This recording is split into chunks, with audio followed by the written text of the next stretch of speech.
Yon, good morning mga kaibon, mga kalapatids. Welcome back sa aming channel, no. May mga nagtanong ulit tayong mga subscriber natin sa YouTube. Mga newbie, nagpapatulong dun sa mga alaga nilang mga ibon yon. May mga katanungan sila, tatlo sila, no. Sasagutin natin yung mga question nila.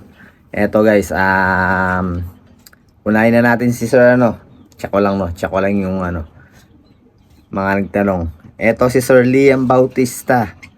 Yun, ang tanong ni Sir Liam Bautista. Sir, newbie lang po ako sa pag-iibon. Ask ko lang po, pwede ko bang pagparisin ng Green Opa Inocac at Green Opa Line Hen? Yun, kung pwede niya raw pagparisin yung Green Opa Split Ino na Cac at saka Green Opa Line Hen. Yun ang alaga niya, no? Oo, yun ang alaga niya. Ang sagot natin dyan, sir, pwede naman silang pagparisin. Kaya lang, yun nga lang, hindi sila maglalabas ng visual na Lutino Opa. Ang iaanak nila ay puro possible split ino lang, no? Kasi yung tatay lang nila yung may dugong ino.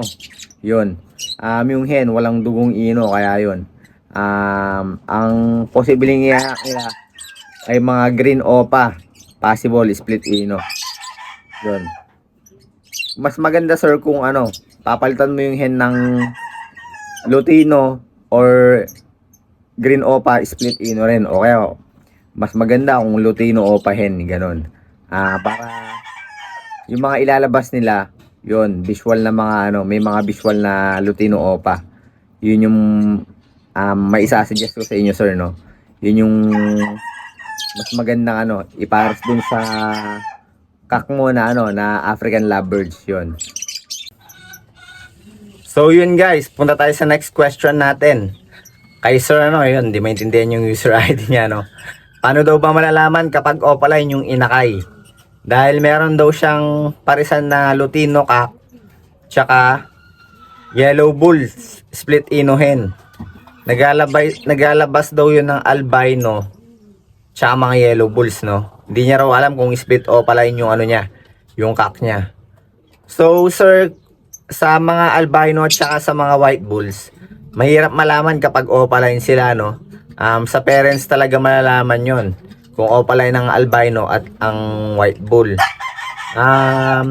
Check mo na lang sir kung may mag-opaline dun sa sa mga nilalabas niyang Yellow Bulls o kaya Lutino.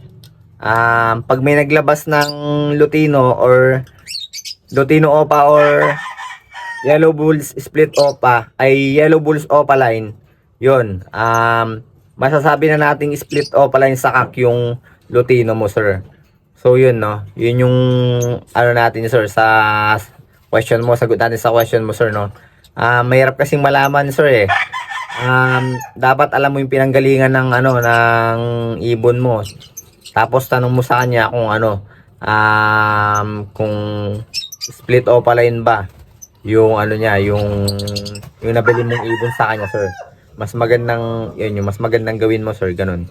Tapos kung pwede na rin, pwede mo rin palitan yung cac mo ng siguradong sure split opaline, ganyan, or sure opaline split ino, ganun.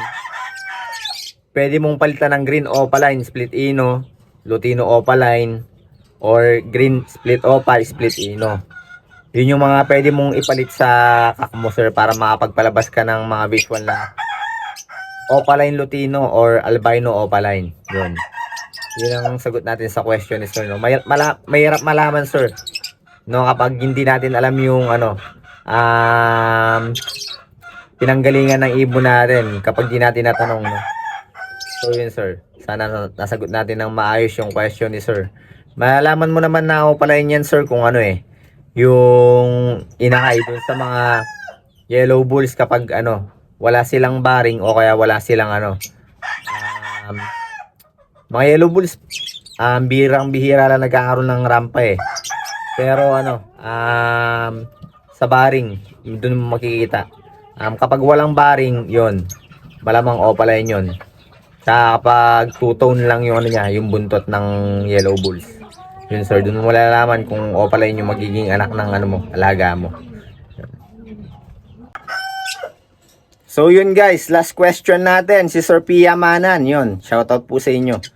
Ang question ni sir, first time niya daw mag-breed ng Lutino Cock at saka ng Capernon Green Opa Split Ino Hen. Yun.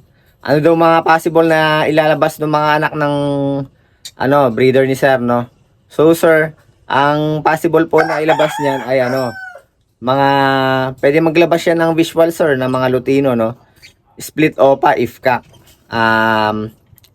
Hindi po yan maglalabas ng opaline kasi yung cock nyo po ay walang dugong opaline. Yung henyo lang po yung may dugong opaline, kaya ang mga ID po ng anak ninyo ay possible ay split opa if cock lang. Kapag nag-cock, sure na split opa yon. Pero kapag nag-N, yun, walang dugong opa. Pero pwede po silang maglabas ng ano, ng visual na red eye, no, yung mga Lutino ganyan. Yun sir. Yun po yung sagot sa question ni sir, no. Yun din. Suggestion ko rin kung pwede nyo palitan yung cock nyo ng ano, ng may dugong opa, mas maganda. Dahil mas tataas yung value ng mga magiging anak nila, no, kasi maglalabas ng opaline Lutino ganyan. Mas mataas kasi yung value nun kaysa sa normal na Lutino lang. Yun, pag may dugong opaline, mas tumataas yung value ng ibon. Yun, maraming salamat kay Sir Pia Manan. So yun guys, no, sa mga nagtanong na mga subscriber natin sa ating social media account, no, maraming salamat po sa inyo at nagkakaroon tayo ng topic sa araw-araw, no. Yun, maraming salamat kay Sir Pia Manan. Tsaka kay Sir hindi maintindihan nyo yung username niya. Tsaka kay Sir ito, tignan natin. Tsaka kay Sir Liam Bautista. Yun, maraming pong salamat sa inyo. Yun, sana nasagot natin ng ng maayos yung question ng mga subscriber natin, no. Sana nakatulong tayo sa kanila. Yun, maraming salamat po. Hanggang dito na lang yung vlog natin para ngayong araw na to, mga kaibon, mga kalapatids.